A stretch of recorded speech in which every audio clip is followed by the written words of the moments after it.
সুন্নাত নয় শুধু দাওয়াতের মেহমান, সুন্নাত নয় শুধু খাওয়া শেষে মধুপান, আরো কিছু সুন্নাত আছে তুমি জানো কি? জানলেও জীবনে কখনো তা মানো কি? সুন্নাত শুধু নয় বকরি চড়াতে যাওয়া, আর সুন্নাত হলো পাথরের আঘাতে খাওয়া। ঠিক না ঠিক? মুহাব্বতে তার খালিদ মোরালি আবু বকরের মতো পাশে থাকো কি? আর কিছু সুন্নাত আছে তুমি জানো কি? জানলেও জীবনে কখনো তা মানো কি? ঠিক না ঠিক? এই জন্য সুন্নত শুধু মিষ্টি খাবার নাম নয়, সুন্নত হলো আল্লাহ রাব্বুল আলামিনের জন্য, আল্লাহর কোরআনের জন্য, নবীর ইজ্জতের জন্য নিজের জীবনটা দিয়ে দেওয়া, এটাও হচ্ছে নবীর সুন্নাত। যেরকম আমি লিখেছি আল্লামা সাইদি, তুমি মরণী শহীদ হয়েছো, তুমি এটাই জানি, এটা একটা মিনিংস আছে, এটা একটা অর্থ আছে। তার মানে আল্লাহ বলেছেন লা তাকুলু লিমান ইউকতালু ফি সাবিলিল্লাহি আমওয়াত, যারা আমার রাস্তায় শহীদ হয়ে যায় তাদেরকে তোমরা মৃত বলবা না, তারা শহীদ। এরা জীবন্ত, তারা কবরে আসে, তারা মৃত্যুর সাথে সাথে তাদের আত্মাকে আমি আল্লাহ রাব্বুল আমিন সবুজ পাখি বানায়া জান্নাতের ভিতরে উড়াই আর খাবার দেই। বাল আহইয়াউন ইনদা রাব্বিহিম ইরযাকুন, তারা জীবিত, আল্লাহু আকবার, এবং তাদেরকে রিজিক দেওয়া হয়। সুতরাং আমি সেই কোরআন আয়াতের দিকে লক্ষ্য করে আরো অসংখ্য দলিল, প্রত্যেকটা আমি যে গানগুলো লিখেছি গানের অনেক দলিল আছে। দলিল ছাড়া তো গান লেখা যাবে না, দলিল ছাড়া তো কবিতা বানানো যাবে না। তাহলে মূর্খের বাচ্চারা কিসের কবি? ওইটা যে ব্যক্তি কবিতা বানালো ধর্ম যার যার উৎসব সবার, ওটা একটা মূর্খ। আন্তাজি কবিতার কোন দাম? আরেকটা কবিতা আছে, হাত টিমা টিম টিম তারা মাঠে পারে ডিম, তাদের খাড়া দুইটা সিং। কবে মাঠে ডিম পারছে খাড়া সিং? এগুলো হইলো কবিতার মূর্খতা। ঠিক না বে ঠিক? এই জন্য আমি যদি বলি বিয়া যার যার, বউ সবার হবে না, ক্ষেত যার যার, ফসল সবার হবে, কেন হবে না? এটা নিয়ম নাই, এটা সিস্টেম নাই। আল্লাহ রাব্বুল আলামিন বললেন ইসলাম যারা মানবে তাদের ধর্ম শুধু ইসলামের ধর্মই হবে, হিন্দুর ধর্মে হিন্দুর পূজায় কোনো মুসলমান যেতে পারবে না। আপনি যদি কোন আমি যাব, আমি কবিতা মানি, তো তুমি কবিতা মানো, তোমার কোরআনের দরকার নাই, থাকো জাহান্নামে, আমার আল্লাহর কি? আল্লাহর নবী বললেন যার সাথে যার মহাব্বত তার সাথে তার কিয়ামত। মহাব্বত যদি তোমার হিন্দুর সাথে হয়, ঠিক আছে, তুমি হিন্দুর সাথে যাইও জাহান্নামে। মহাব্বত যদি খ্রিস্টানের সাথে হয়, তুমি যাইও খ্রিস্টানের সাথে জাহান্নামে। তা তো রাজি না। তো রাজি না হলে কোরআন মেনে নেন, এছাড়া জান্নাতে যাওয়ার কোনো বিকল্প রাস্তা নাই। এবার নবীজি বললেন তোমাদের ধর্ম আমি মানতে পারবো না। এবার নবীজিকে লোভ দেখানো হলো যে কাজ করো, ঠিক আছে, আমাদের ধর্ম মানার দরকার নাই, তুমি যে ধর্ম ওইটাই মানো, কিন্তু আমাদেরকে এগুলো দাওয়াত দিও না।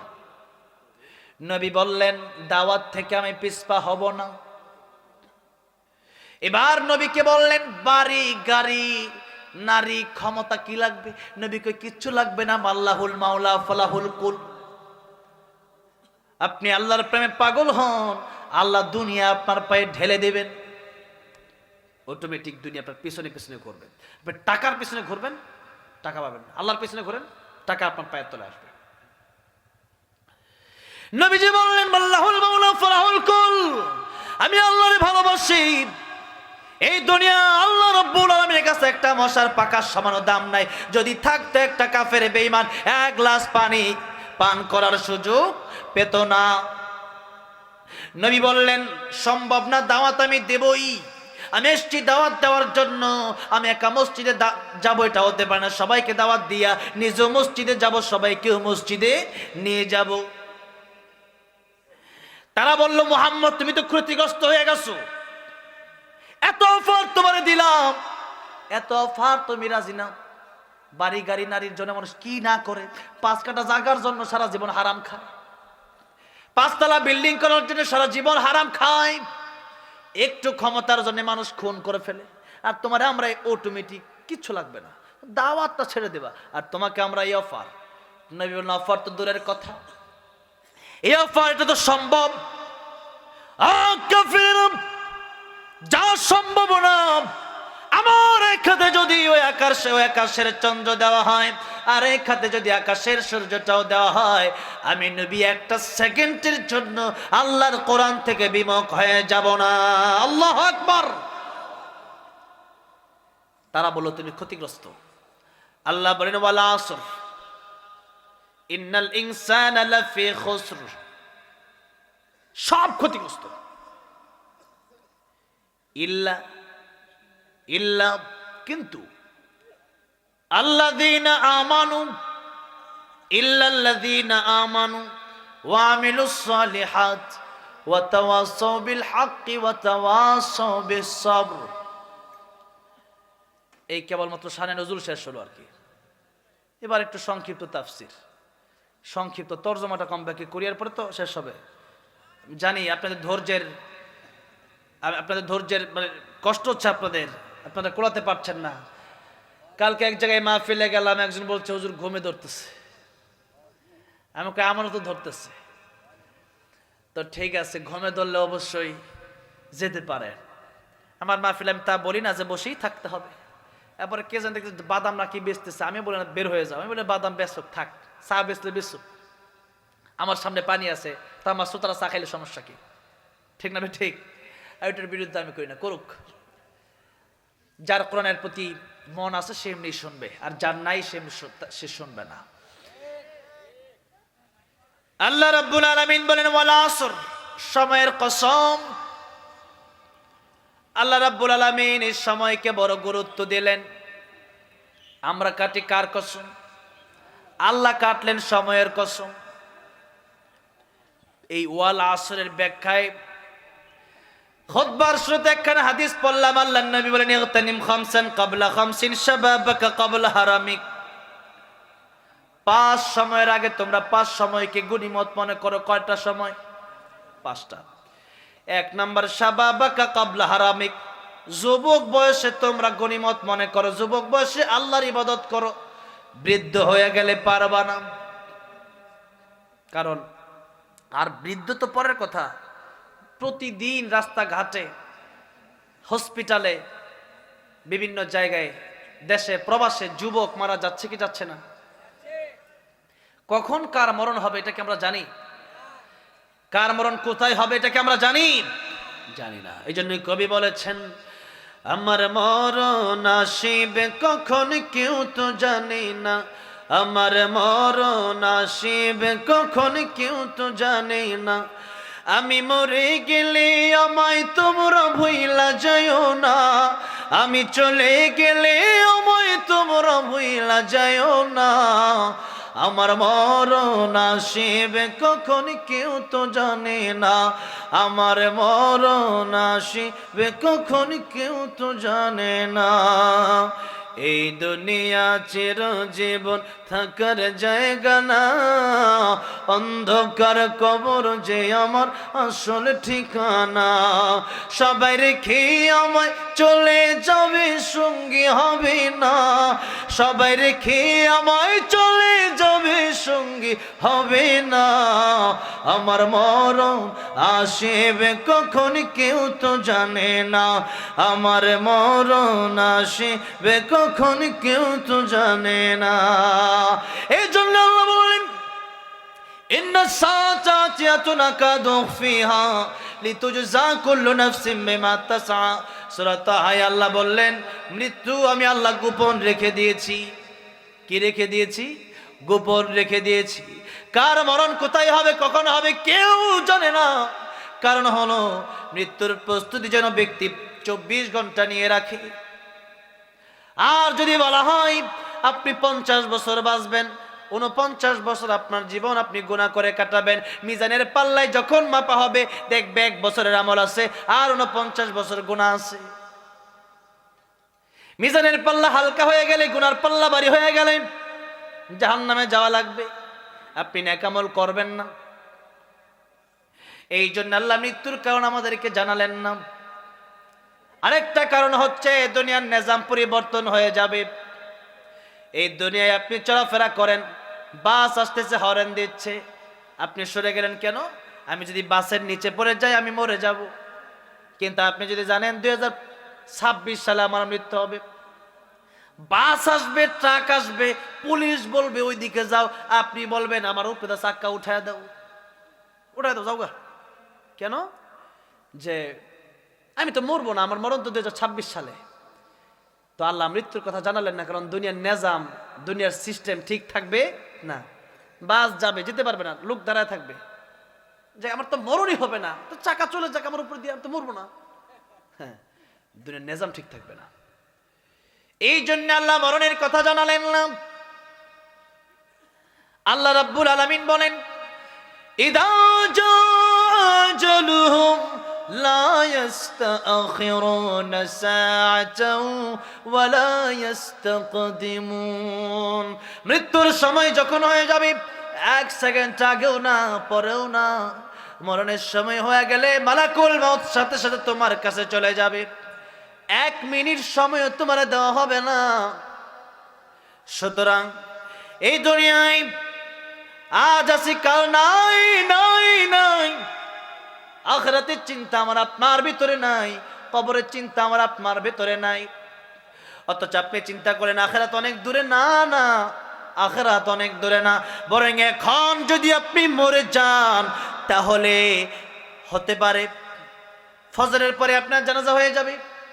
নবী বলেন মানুষকে দাফন করার পরে 40 কদম মানুষ হেঁটে যেতে যতক্ষণ সময় লাগে, এতক্ষণ সময়ের ভিতরে আল্লাহ তার ভিতরে আবার রূহ দিয়া দেয়। সে উঠে, তাকে উঠে 2 জন ফেরেশতা তাকে উঠায় বসায়। আর কবরের উপর দিয়া মানুষ যে হাঁটতেছে জমিনে, ওই হাঁটার শব্দ কবরের ভিতর থেকে ব্যক্তি শুনতে পায়।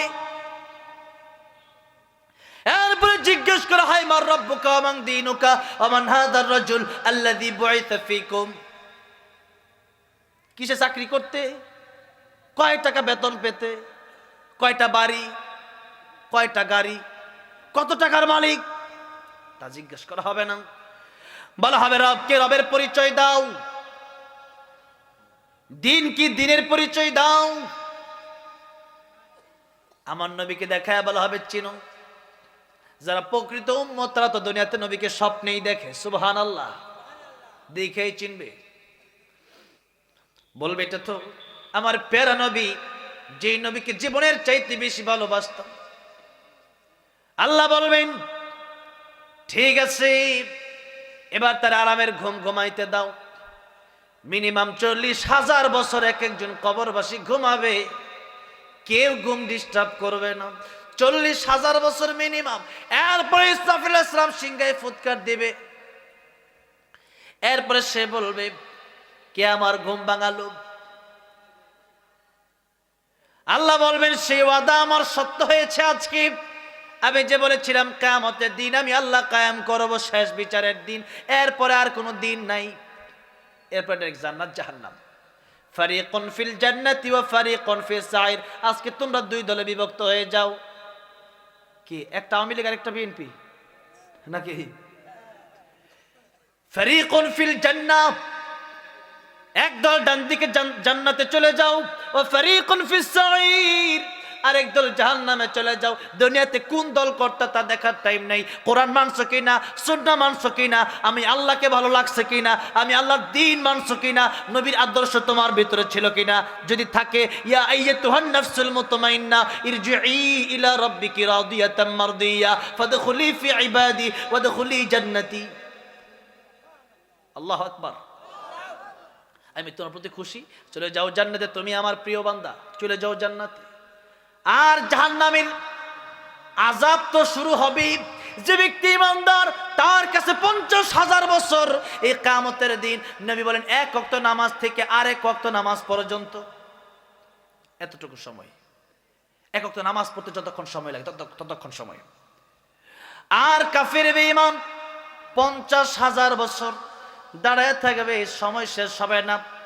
ওখান থেকে আযাব চলবে, একদিকে সূর্যের চাপ, মাথার মগজগুলো ভাতের মারের মতো টকবক টকবক করতে থাকবে, ওদিকে নিচে গরম, আরেকদিকে বাম হাতে আমল নামা সোজা দেওয়া হবে না, বরং পেছন দিক দিয়ে ড্রিল মেশিন ছিদ্র করে এরপরে হাত আনা হবে, এরপরে হাতের ভিতরে আমল নামা দেওয়া হবে। ইকরা কিতাবাক কাফা বিনাফসিকা আল-ইয়াওমা আলাইকা হাসিবা ফামান ইয়ামাল মিসকালা যাররাতিন খায়রান ইয়ারাহু ওয়া মান ইয়ামাল মিসকালা যাররাতিন শাররান ইয়ারাহু।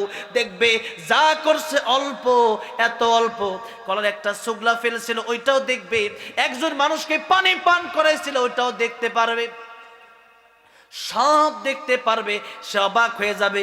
একটা ছোট আমল আমার বাদ যায় নাই, আমি যে ঘুমের ভিতরে স্বপ্ন দেখছিলাম ওইটাও এখানে লেখা। এটা কেমন কিতাব, এটা কেমন কিতাব।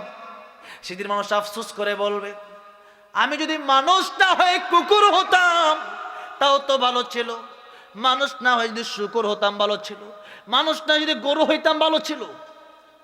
জব করতো দুনিয়াতে আমারটা শেষ ছিল, জাহান্নাম আমার বুক করা লাগতো না।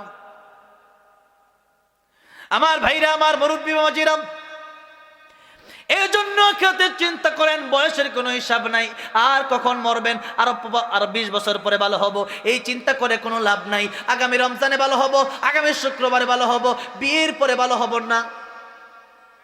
আপনি বিয়ে করবেন তার গ্যারান্টি আছে, আপনি রমজান মাস পর্যন্ত বাঁচবেন সেই গ্যারান্টি আছে। নবীজি নিজেও দোয়া করে, আল্লাহুম্মা বারিক লানা ফি রজব ওয়া শাবান ওয়া বাল্লিগনা রমাদান। আল্লাহ আপনি আমার হায়াত বাড়ায় দেন, নবীজি নিজ দোয়া করতেছে।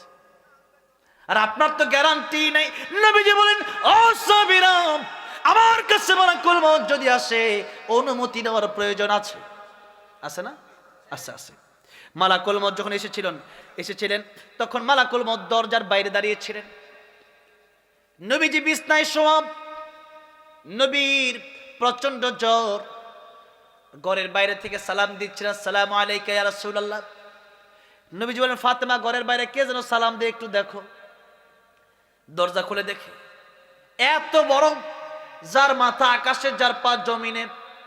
ফাতেমা রাদিয়াল্লাহু আনহা বলেন, আব্বা, ও বাবা, এমন লোক আমি জীবনে দেখি নাই, এটা কেমন লোক আপনারা সালাম দেয়, এটা কে? নবী বলেন, এটা মালাকুল মউত, দুনিয়ার সব কর্তনকারী চলে এসেছে। তার মানে অনুমতি দিছে। বললেন, ফাতেমার অনুমতি দিব না, আপনাকে নিয়ে যেতে আসছে। নবী বলেন, ফাতেমা, আমি অনুমতি না দিলে সে আসবে না ঠিক, কিন্তু আমি নবী অনুমতি দিয়ে দিলাম, তারা আসতে বলো। নবী যে অনুমতি দিয়েছে, এরপরে আসছে, এরপরে এসে শুধু জান কবজ করে নাই, এসে বলি, ইয়া রাসূলুল্লাহ, আপনি যদি বলেন আপনার জান কবজ করব, আর না বললে আপনাকে আল্লাহ হায়াত দিবে। নবী বলেন, হাত্তা ইয়াতিয়ানি জিবরাইল, জিবরাইল আসার আগ পর্যন্ত তুমি অপেক্ষা করো। সুবহানাল্লাহ। জিবরাইল আসলেন, ইয়া রাসূলুল্লাহ, ইয়া হাবিবাল্লাহ, কি জন্য ডেকেছেন? ও জিবরাইল, আমি যাব না, থাকবো, লম্বা ঘটনা। জিবরাইল বলে, এই দুনিয়া কষ্টের জায়গা, আর পরকাল হলো আপনার জন্য। আমার আল্লাহ রাব্বুল আলামিনের সাথে দেখা হবে, জান্নাতে যাবেন, এটা আসল জায়গা। আর আল্লাহ আগে বলেছেন, ইন্নাকা মাইয়িতুন ওয়া ইন্নাহুম মাইয়িতুন, কুল্লু মান আলাইহা ফান ওয়া ইয়াবকা ওয়াজহু রাব্বিকা যুল জালালি ওয়াল ইকরাম, কুল্লু নাফসিন যায়িকাতুল মাউত সুম্মা ইলাইনা তুরজাউন। কত আয়াত বলবো। আল্লাহ আগে বলেছেন, সবারই মৃত্যুবরণ করা লাগবে, এমনকি মালাকুল মউত আজরাইলেরও জান কবজ হবে, এমনকি মৃত্যুরও মৃত্যু হবে। সুবহানাল্লাহ। মরবে না একজন, তিনি কে? আল্লাহ। এবার বলেন, ইয়া রাসূলুল্লাহ, ইয়া হাবিবাল্লাহ, যাওয়াই লাগবে আপনার, আজ নয় কাল। অনেক লম্বা ঘটনার মাঝখানে ঘটেছে, এগুলা বললে ঘন্টার পর ঘন্টা যাবে। নবী বললেন, শেষ মুহূর্তে নবী বললেন, মালাকুল মউত, এবার আমার জান কবজ করো। অনুমতি দিয়েছেন, যখন জান কবজ করা শুরু হলো তখন। এরপর নবীজি সাহাবায়ে কেরামদেরকে কি বলছেন শুনেন। নবীজি বলছেন সাহাবীরা শোনো, আমি নবী, আমার কাছে মালাকুল মউত আজরাইল আসতে অনুমতি লাগবে। এরপরেও আমি নবী ডান দিকে সালাম ফিরায়া বাম দিকে সালাম ফেরাবো, এর গ্যারান্টি আমি নবীও দিতে পারবো না। নবী যদি এই গ্যারান্টি না দিতে পারেন, আমি আপনি দিতে পারবো? তাহলে বোঝা গেল যে আর 10-20 বছর বাঁচবো, 30 বছর বাঁচবো, রমজানে ভালো হবো, বিয়ে করার পর ভালো হবো, এগুলো ফালতু কথা, এগুলো কথার কোনো ভিত্তি নাই। তাই আল্লাহ বলেন, তোমরা 24 ঘন্টা ওয়াল টাইম তোমরা মৃত্যুর জন্য প্রস্তুতি নিয়ে থাকো। যে কোনো সময় মালাকুল মউত চলে যাবে, যে কোনো সময়, যে কোনো সময়। এটাই মালাকুল মউত চলে গেলে, মৃত্যুর গণগণা শুরু হয়ে গেলে আর তওবা কবুল হবে না। দুইটার সময় আসে গেলে আর তওবা কবুল হবে না। সূর্য পশ্চিম দিকে উঠলে আর তওবা কবুল হবে না। আর যদি মৃত্যুর যন্ত্রণা শুরু হয়ে যায়, তখন আর তওবা কবুল হবে না। এই জন্য সময় যেহেতু আছে, এখনো পশ্চিম দিক থেকে সূর্য উঠে নাই, আর আমাদেরও মৃত্যুর যন্ত্রণা শুরু হয় নাই। এখন তওবা করার সুযোগ আছে না নাই? তওবা তাহলে কখন করবেন? এখনই করবেন, এখনই করতে হবে। রাজি আছি না নাই? আমরা তওবা করে বাড়িতে যাব, বলি ইনশাআল্লাহ। এবার শুন, আল্লাহর নবী বিশ্ব নবী বললেন 5 সময়ের আগে 5 সময়কে তোমরা মূল্য দাও। 1 নম্বর নবী বললেন শাবাবাকা ক্বাবলা হারামিক, যুবক বয়স আছে, যৌবনকে তোমরা মূল্য দাও। যুবক বয়সে ইবাদত করলে আল্লাহর আরশে আজিমের নিচে তোমাদেরকে ছায়া দিয়ে দিবেন। সুবহানাল্লাহ। প্রত্যেকটা কথার মর্ম অনেক, অর্থ অনেক বেশি। এক একটা আয়া, এক একটা হাদিসের এক একটা ছোট ছোট বাক্য দিয়া কয়েক ঘন্টা কথা বললেও শেষ হবে না, রাত পার হয়ে যাবে। নবী 2 নম্বর কথা বললেন সিহহাতাকা ক্বাবলা সাকামিক, সুস্থ থাকা অবস্থায় আল্লাহর গোলামি করে সুস্থ হয়ে গেলে পারবা না, খাইতেই মজা লাগে না। অসুস্থ হয়ে গেলে বিছানা থেকে ওঠা যায় না, কারোর সাথে কথা বলতে ভালো লাগে না।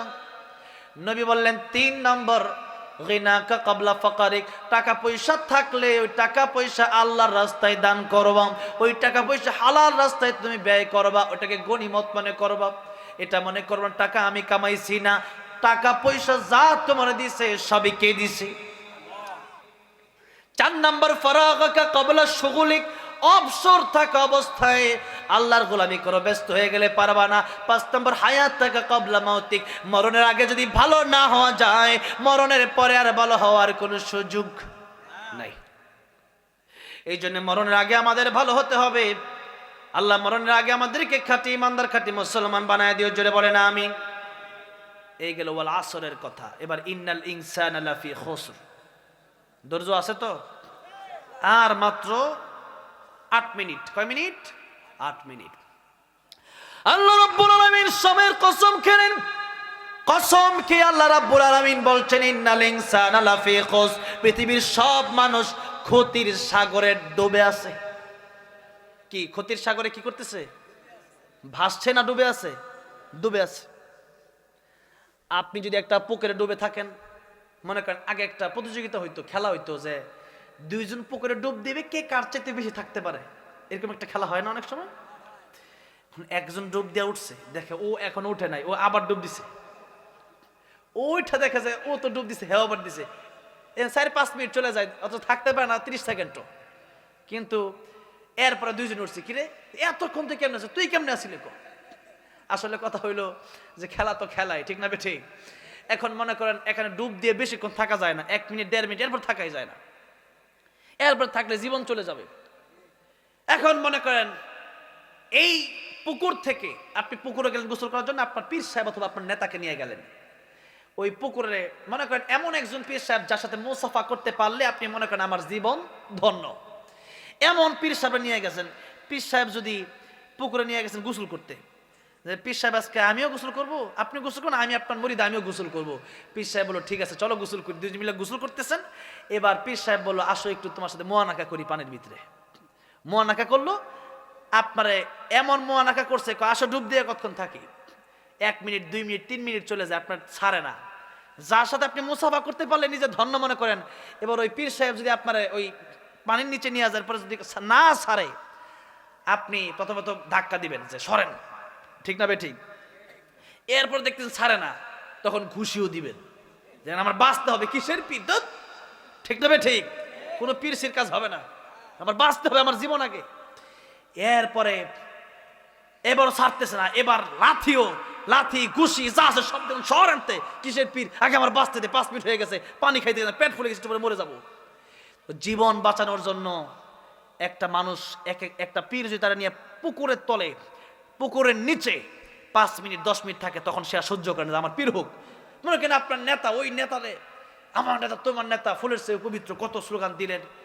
এরপরে ওই নেতা আপনি নিয়ে 20 মিনিট ধরে পুকুরের নিচে, আপনি নেতার ওই নেতা, তোর নেতার গোষ্ঠীর রাখ, তোর আগে দেখি সর এখান থেকে, ঘুষি দিয়া লাথি দিয়ে আপনি পুকুরের উপরে উঠবেন যে আল্লাহ বাঁচা গেল। ঠিক না বে ঠিক? আমি আপনাদেরকে জিজ্ঞেস করতে চাই, জীবনের দাম বেশি না ইমানের দাম বেশি? জীবনটা যদি চলেও যায়, জীবন আবার পাবেন কবরে যাওয়ার পরে, কিন্তু ইমান যদি চলে যায় কবরে যাওয়ার পরে, এই ইমান নতুন করে আনার কোনো সিস্টেম নাই। এবার আসুন ইমানের প্রশ্নে। আল্লাহ রাব্বুল আমিন বলেন সবাই ক্ষতিগ্রস্ত ইল্লাল্লাযীনা আমানু। সাগরের ভিতরে, গুনার সাগরে মানুষ ক্ষতির সাগরে ডুবে আছে। ওই ক্ষতির সাগর যদি এরকম হয়, পীর যদি বলে নামাজ লাগবে না, ওই পীরে ছাড়তে হবে। পীর যদি বলে পর্দা লাগবে না, পীরকে ছাড়তে হবে। পীর যদি কয় আল্লাহরে বাদ দিয়ে আমার পায়ে সেজদা দিতে হবে, তা ছাড়তে হবে। আমার ভাইরা, আজকে দেশের ভিতরে এমন হয়ে গেছে যে মানুষ পীরকে এমন করে বাবা বাবা বলে ডাকে। পীরও দেশে এমন আছে যেই পীরের কাপড়টা পর্যন্ত নাই, আর ওইটারে বাবা ডাকে, আর নিজের বাপরে বাপ ডাকে না। পীরে গরু দেয়, নিজের মা বাপরে গরু দেয় না। নিজের বাপ মারে মুরগিও দেয় না, নিজের বাপ মা খাবারই পায় না। এরকম অধম, এরকম নরাধম আছে না নাই? অথচ নিজের বাপ মার দিকে তাকাইলেই কবুল হজের সওয়াব। সুবহানাল্লাহ কোন। হজ করতে গেলে কষ্ট আছে না নাই? এবার আমি যাচ্ছি হজ করতে, আর 10 লাখ টাকা দরকার। একজন হজ করতে গেলে কত লাখ টাকা দরকার? মিনিমাম এখন 8-10 লাখ টাকা দরকার। এখন 8-10 লাখ টাকাও দরকার, আবার দেহেরও দরকার। ইসলামে ইবাদত হচ্ছে 2 প্রকার, দেহ এবং অর্থের মাধ্যমে। যেমন নামাজ যদি আপনি পড়েন, ফজরের নামাজ যদি আপনি না পড়েন, আরেকজনকে বলে তোমার 500 টাকা দিলাম, আমার না, তুমি যেহেতু নামাজ পড়তে যাবা, আমার নামাজটা তুমি পড়া দিও, নামাজ হবে। আবার যাকাত আসছে 10,000, আপনি 10,000 টাকা দেব না, 10 টাকার নামাজ পড়া ফেলাই, হবে? হবে না, এটা টাকাই দিতে হবে।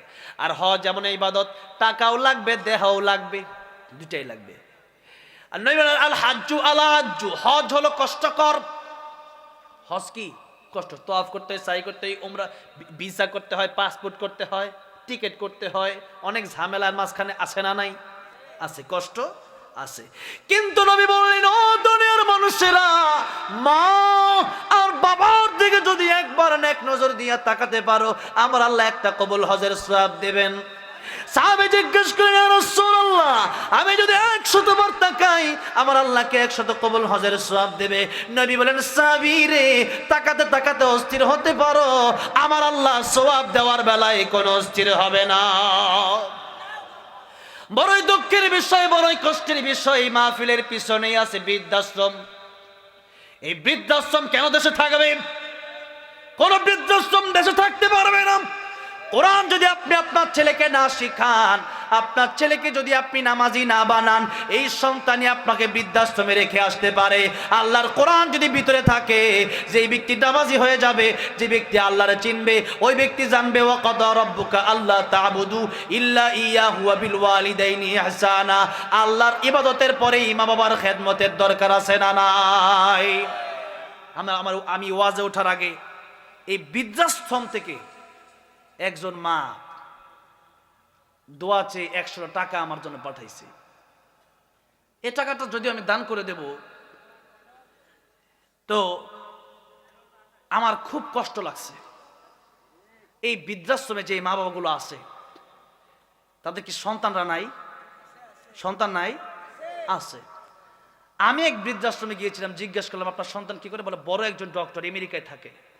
সমস্যা কি? যে এত বড় ডক্টর আমেরিকায় থাকে, দেশে আসতে পারে না তো। আর তার স্ত্রী, সেও বাড়িতে আমাকে সহ্য করতে পারে না, সেই কারণে সে আমাকে বৃদ্ধাশ্রমে রেখে গেছে। নাউজুবিল্লাহ পড়েন। এই জন্য আমি বলি, আপনার সন্তানকে আপনি ডক্টর বানান, ইঞ্জিনিয়ার বানান, আপনি আপনার সন্তানকে উকিল, জজ, ব্যারিস্টার বানান, কিন্তু সন্তানকে প্রাথমিক শিক্ষা আল্লাহর কোরআনের শিক্ষা দেওয়ার দরকার আছে না নাই?